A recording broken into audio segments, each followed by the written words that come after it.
Amém. Lucas 22, dando prosseguimento nossa leitura pública às quartas-feiras, continuando aí já se aproximando do fim do livro de Lucas, diz assim a partir do verso 1: Estava, pois, perto a festa dos pães ázimos, chamada a Páscoa, e os principais sacerdotes e os escribas andavam procurando como o matariam, porque temiam o povo.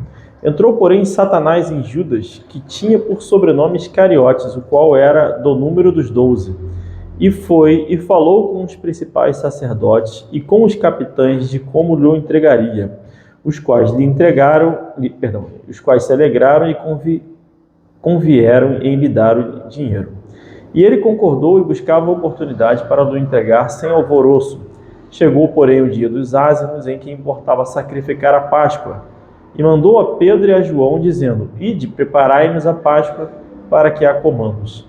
E eles lhe perguntaram: Onde queres que a preparemos? E ele lhes disse: Eis que quando entrardes na cidade, encontrareis um homem levando um cântaro de água, segui-o até a casa em que ele entrar. E direis ao pai de família da casa: O mestre diz: Onde está o aposento em que hei de comer a Páscoa com os meus discípulos? Então ele vos mostrará um grande cenáculo mobiliado. Aí fazei preparativos. E indo eles, acharam como lhes havia sido dito e prepararam a Páscoa. Então, só ilustrando, né, esse primeiro trechinho aqui, algumas coisas chamam a atenção, né? O primeiro é que o texto diz explicitamente, né, que Satanás entrou em Judas, né? Satanás entrou em Judas.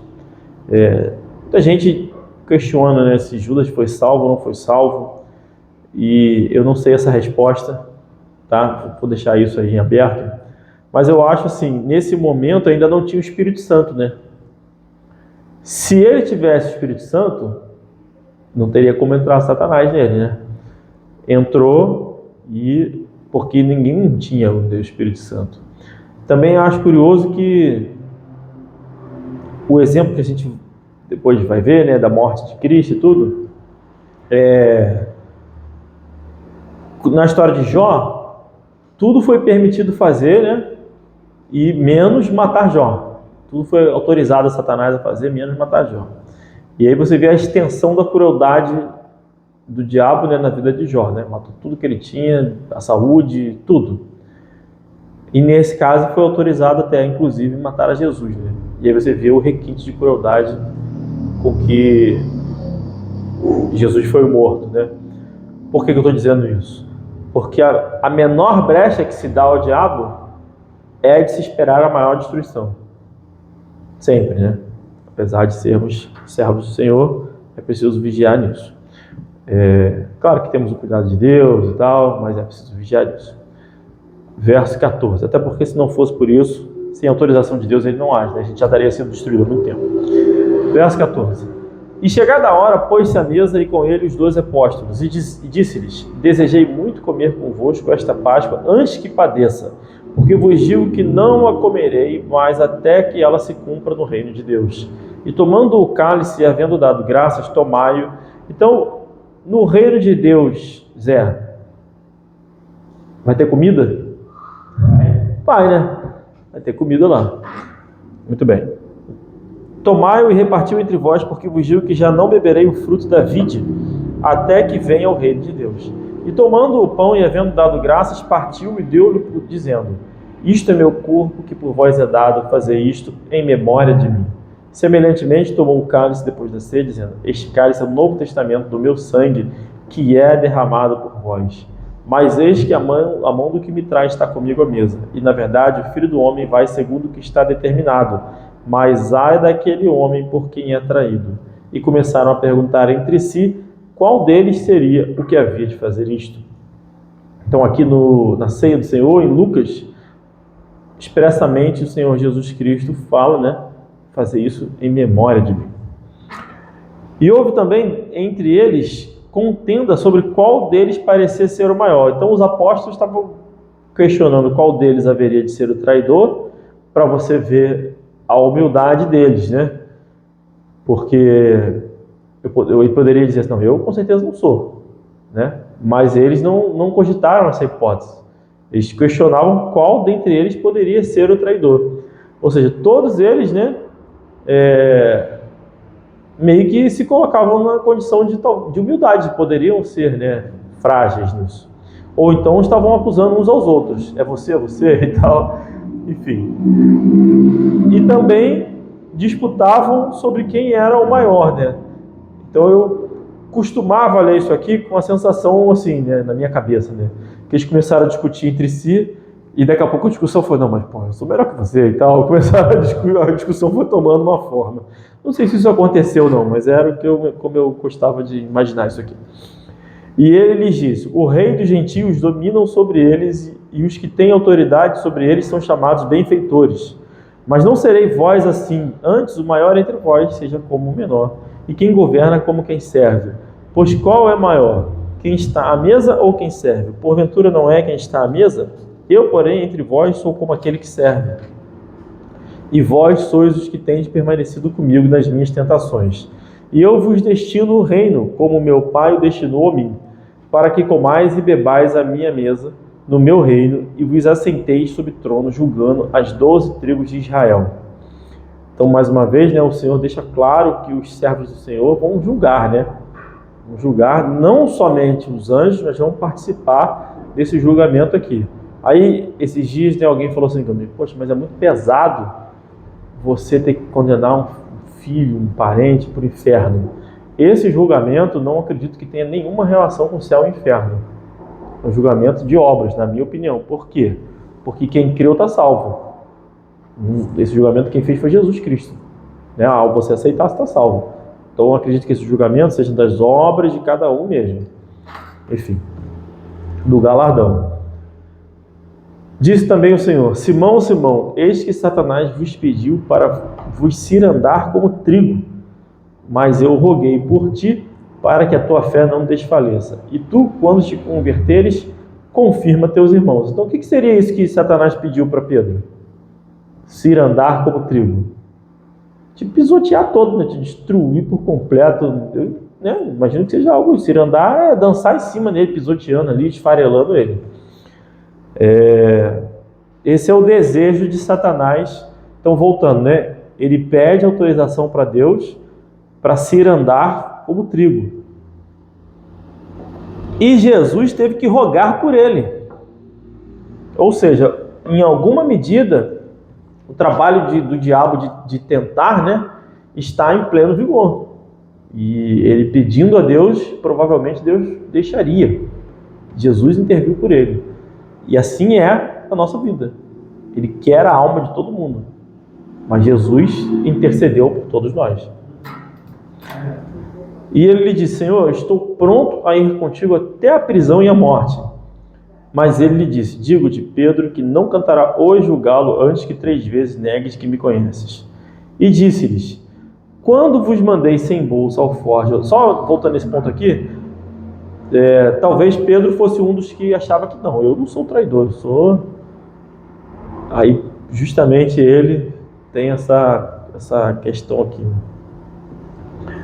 Ele se coloca nessa condição, né? Eu estou pronto para ir até a morte. E Jesus está falando que não. Ele teve que rogar por ele. Quando vos mandei sem bolsa ou forja ou sandálias, faltou-vos porventura alguma coisa? E eles responderam: nada. Disse-lhes, pois, mas agora aquele que tiver bolsa, tome-a como também o alforje, e o que tem espada, venda a sua capa e compre-a. Porquanto fugiu que ainda importa que em mim se cumpra aquilo que está escrito. E com os malfeitores foi contado, porque está escrito: de mim terá cumprimento.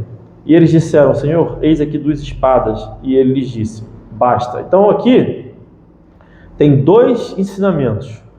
Um é a ênfase à fé. Jesus falou: quando eu mandei vocês sem nada, sem sandália, sem nenhum planejamento, faltou alguma coisa? Aí disseram: não. Então beleza.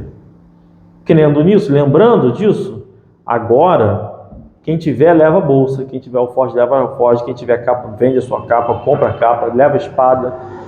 Qual é a ideia aqui?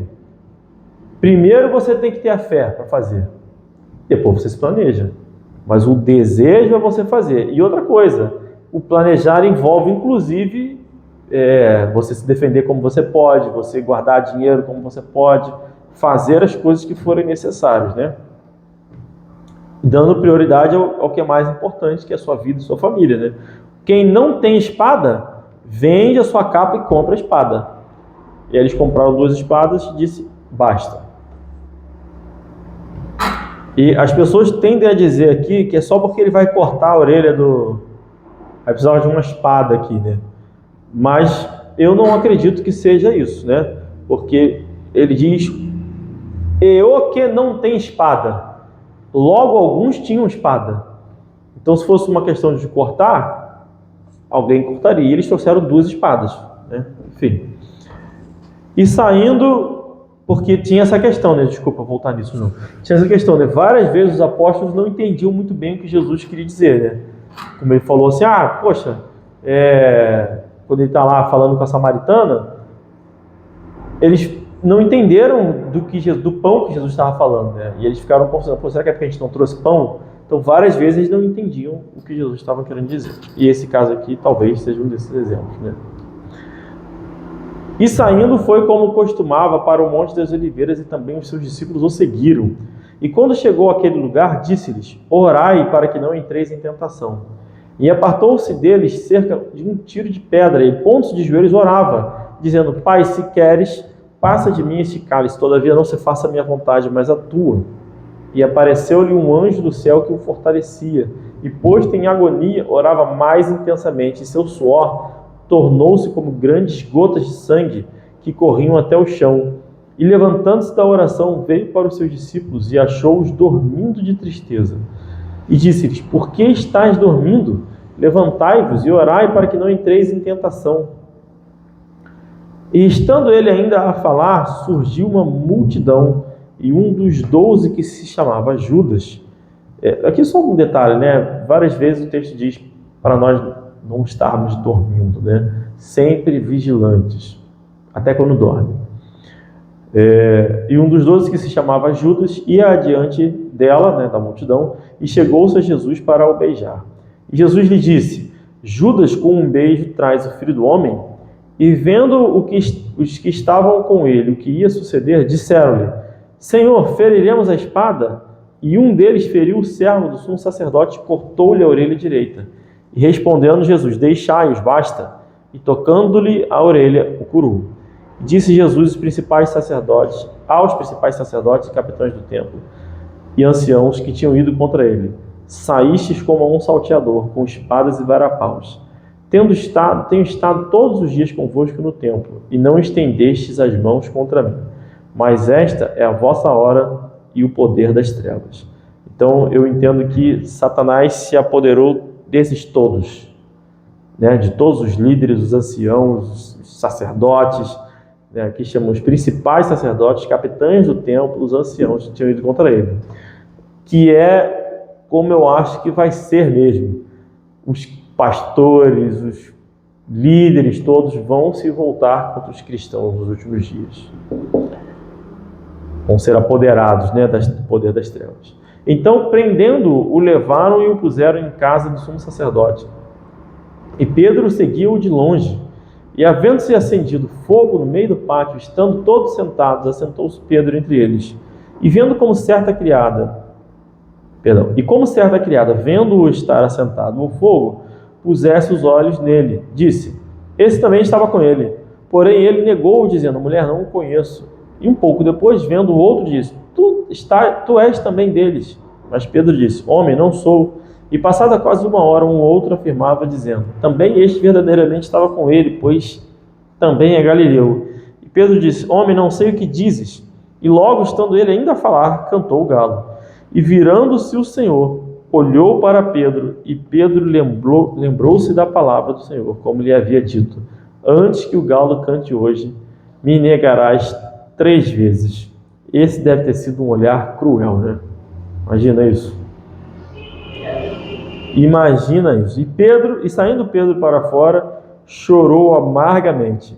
E os homens que detinham Jesus zombavam dele, ferindo-o. E vedando-lhe os olhos, feriam-no no rosto e perguntavam-lhe, dizendo, profetiza, quem é que te feriu? E outras muitas coisas diziam contra ele, blasfemando. E logo que foi o dia, ajuntaram-se os anciãos do povo, e os principais sacerdotes e os escribas, e o conduziram ao seu concílio e lhe perguntaram: És tu o Cristo? Dize-nos, e replicou-lhes: Se vou disser, não o crereis. E também se vos perguntar, não me respondereis, nem me soltareis. Desde agora o Filho do Homem se assentará à direita do poder de Deus. E disseram todos: Logos, és tu o Filho de Deus? E ele lhes disse: Vós dizeis que eu sou. Então, só para deixar claro aqui, quando Jesus se coloca, ele dá essa resposta: desde agora o Filho do Homem se assentará à direita do poder de Deus. Parece uma frase que para a gente não faz muito sentido, né, do que ele está querendo dizer. Para a gente hoje faz, mas teoricamente não faria. Mas para eles, naquela época, eles entenderam perfeitamente. Que eles perguntaram para Jesus: Logo, ou seja, portanto, és tu o Filho de Deus? Então, quando Jesus diz: Desde agora o Filho do Homem se assentará à direita do poder de Deus, o que ele está dizendo? Que ele era quem? O Filho de Deus. Então, quando alguém diz assim: Jesus nunca afirmou ser o Filho de Deus, Jesus nunca falou que era Deus, esse texto é uma prova disso, porque não só ele diz isso, e a gente entende essa expressão, né, de que ele é o Filho do Homem que se assenta à direita do poder de Deus, como quem entendeu isso aqui, que o texto diz claramente, quem entendeu que ele estava dizendo que era o Filho de Deus, era quem? Os anciãos, os principais sacerdotes, os escribas, ou seja, toda a autoridade religiosa daquela época entendeu perfeitamente o que Jesus quis dizer. Então disseram: de que mais testemunho necessitamos? Pois nós mesmos o ouvimos da sua boca. Eles entenderam ou não entenderam o que Jesus estava falando? Entenderam. E por esse motivo, Jesus foi condenado à morte pelos judeus. Amém? Quer falar alguma coisa? Se chamar de Messias é a mesma coisa que ser de Deus? Para ele, tá? Assim, aí, hoje em dia eles vão dizer que não. Na época eu acredito que sim. Hoje em dia eles vão dizer que não, porque o Messias pode ser ainda, né, não necessariamente é o Filho de Deus. Vai ser um cara que vai governar. É o que eles dizem hoje, né? Se o cara que vai governar é reinar no mundo aqui e trazer a paz militarmente, talvez. Mas sim, seria. Ele fala para a mulher samaritana, né? A mulher samaritana pergunta: a mulher disse: Eu sei que o Messias se chama o Filho de Judá e quando ele vier nos anunciará tudo. Jesus disse: Eu sou, eu falo contigo. Falou para a samaritana que ele era o Messias. Amém. Mais um exemplo, né?